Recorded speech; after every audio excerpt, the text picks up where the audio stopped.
നമസ്കാരം. നമുക്കറിയാം health is wealth. ആരോഗ്യത്തെക്കാൾ വലിയൊരു സമ്പത്തില്ല. രോഗങ്ങളൊക്കെ ആർക്കും എപ്പോൾ വേണമെങ്കിലും വന്നേക്കാം. മഹാവ്യാധികൾ ലോകത്തിന്റെ തലവര തന്നെ മാറ്റിയെഴുതി എന്നതാണ് ചരിത്രം. അധിക കാലമൊന്നുമായില്ല കോവിഡ് മഹാമാരി പടർന്നു പിടിച്ച് ലോകമാകമനം ജനജീവിതം താറുമാറായത്.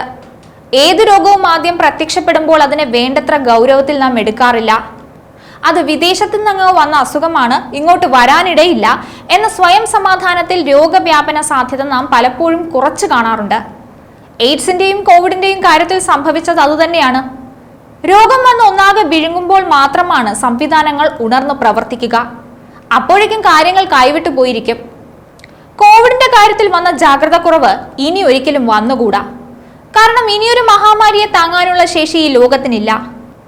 നോട്ടീസും ലെറ്ററും ഒന്നും തന്നിട്ടല്ല അസുഖങ്ങൾ മനുഷ്യന്റെ ജീവിതത്തിലേക്ക് കടന്നു വരുന്നത്. എങ്കിലും ഇതിനെതിരെ പറ്റാവുന്ന അത്രയും മുൻകരുതലുകൾ എടുക്കാൻ നമുക്ക് കഴിയും. നമുക്കറിയാം, കോവിഡ് ഏറ്റവും കൂടുതൽ ബാധിച്ചവരിൽ ഒരു വിഭാഗം പ്രവാസികൾ തന്നെയാണ്. ആ മഹാമാരി കാലത്ത് ലക്ഷക്കണക്കിന് പ്രവാസികളാണ് നാട്ടിലേക്ക് മടങ്ങിയെത്തിയത്. അതിൽ തിരിച്ചു പോകാനാവാത്തവർ ഇപ്പോഴും നമ്മുടെ നാട്ടിൽ തന്നെയുണ്ട്. ആ സമയത്ത് പല പ്രവാസി കുടുംബങ്ങളും ബുദ്ധിമുട്ടിലായി. UAE, Saudi Arabia, Qatar, Kuwait, Oman, Bahrain എന്നീ 6 ഗൾഫ് രാജ്യങ്ങളും കോവിഡിനെ ശക്തമായി തന്നെ പ്രതിരോധിച്ചിരുന്നു. പ്രതിരോധത്തിന്റെ ഭാഗമായി ചില നിയന്ത്രണങ്ങളും ഈ രാജ്യങ്ങൾ ഏർപ്പെടുത്തിയിരുന്നു. ഖത്തറും കുവൈറ്റും ഇന്ത്യ അടക്കമുള്ള രാജ്യങ്ങളിൽ നിന്നുള്ളവർക്ക് താൽക്കാലിക പ്രവേശന വിലക്ക് ഏർപ്പെടുത്തിയിരുന്നു. പൊതുജനാരോഗ്യം മെച്ചപ്പെടുത്തുന്നതിനും പകർച്ചവ്യാധികൾ തടയുന്നതിനുമുള്ള പുതിയ നിയമം നടപ്പിലാക്കിയിരിക്കുകയാണ് ഇപ്പോൾ ദുബായ്. ഇതിന്റെ ഭാഗമായി ദുബായ് എമിറേറ്റിലെത്തുന്ന സഞ്ചാരികൾ ഉൾപ്പെടെ എല്ലാവരും പ്രത്യേക ആരോഗ്യ പ്രോട്ടോകോൾ പാലിക്കണമെന്നാണ് അധികാരികൾ പറയുന്നത്. UAE വൈസ് പ്രസിഡന്റും പ്രധാനമന്ത്രിയും ദുബായ് ഭരണാധികാരിയുമായ His Highness Sheikh Mohammed bin Rashid Al മക്തൂമാണ് ഈ പുതിയ നിയമം പ്രഖ്യാപിച്ചത്. പുതിയ നിയമപ്രകാരം പകർച്ചവ്യാധികൾ ഉണ്ടായവരും രോഗമുണ്ടെന്ന് സംശയം തോന്നുന്നവരും മറ്റുള്ളവരുമായി അടുത്തിടപഴകുന്നത് ഒഴിവാക്കണം. ദുബായ് ഹെൽത്ത് അതോറിറ്റിയുടെ അനുമതിയില്ലാതെ ആരോഗ്യ സംരക്ഷണ കേന്ദ്രങ്ങളിൽ ഒഴികെ മറ്റൊരിടത്തേക്കും യാത്ര ചെയ്യാനോ മാറി താമസിക്കാനോ ഒന്നും തന്നെ പാടില്ല. മനഃപൂർവ്വമായോ അല്ലാതെയോ അണുബാധകൾ മറച്ചുവെക്കുന്നതും പടർത്തുന്നതും കുറ്റമാണെന്ന് നിയമത്തിൽ പറയുന്നുണ്ട്.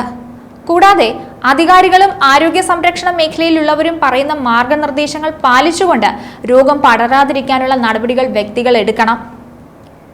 യാത്ര ചെയ്യുന്നവർ ചില നിയമങ്ങൾ കൂടി പാലിക്കണമെന്നാണ് ഭരണകൂടം നിർദ്ദേശിക്കുന്നത്.